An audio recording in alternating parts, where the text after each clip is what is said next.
এই পক্ষকাল ব্যাপী আমরা সেবা সপ্তাহ হিসেবে পালন করছি।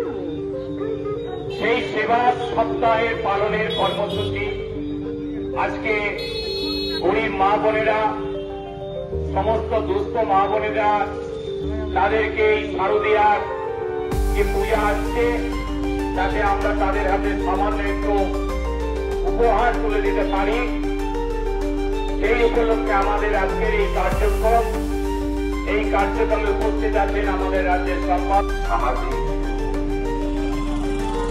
এবং আর্থিকভাবে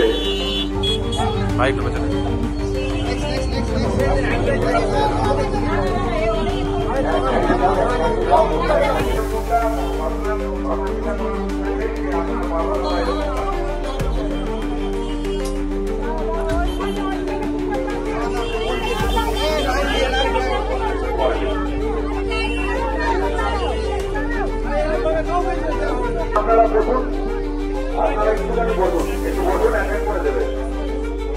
পুরোপুরি করলে হবে না, একটুখানি বলুন, আমরা লিখে রেখেছি।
রাজ্য কমিটির সদস্য স্বপন পাল উপস্থিত আছেন, আমাদের জেলার সাধারণ সম্পাদক এবং যিনি এতক্ষণ সঞ্চালনা করছিলেন মাননীয় সুরেশ রাও উপস্থিত আছেন, দুস্তনা দেবী, শঙ্করী হালদার, মনিরি উপস্থিত আছেন, আমাদের জেলার সম্পাদিকা অরূপা সামন্ত, মাননীয় মহলরা উপস্থিত আছেন, জেলার সম্পাদক এবং জেলা পক্ষকারের প্রমুখ মাননীয় সোমনাথরা উপস্থিত আছেন, এই মন্ডলী সভাপতি সুমন আচার্য উপস্থিত আছেন,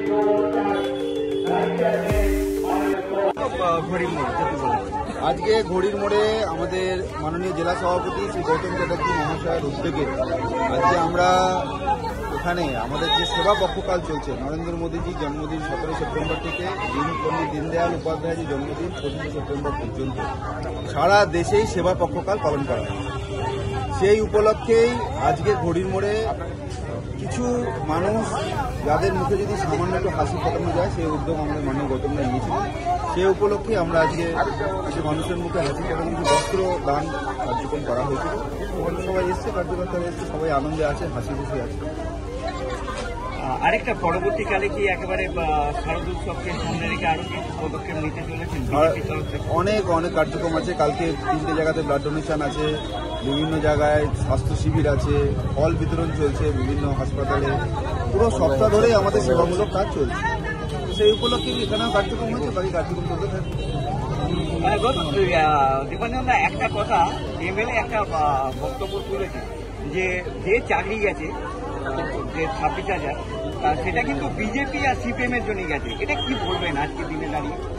এখন নবরাত্রি তো সবাইকে শুভেচ্ছা বার্তা দিই। আজকের দিনে কারো এরকম ভুলভাল বক্তব্যের উত্তর দেওয়া ঠিক মনে হয় না। আর বিজেপি সরকারের ছিল নাকি যে বিজেপি সরকার বিজেপির জন্য চলে গেছে? এতদিন পর্যন্ত যে হকদার যারা চাকরিজীবী লিস্ট, সেই লিস্ট ওরা করতে পারেনি। আজকে কোর্টের অর্ডারে বাধ্য হয়েছে বের করতে। এরকম ভুলভাল বকছেন, মাথা গরম আছে, রৌদ্র পড়ছে বেশি, উল্টাপাল্টা বলছে।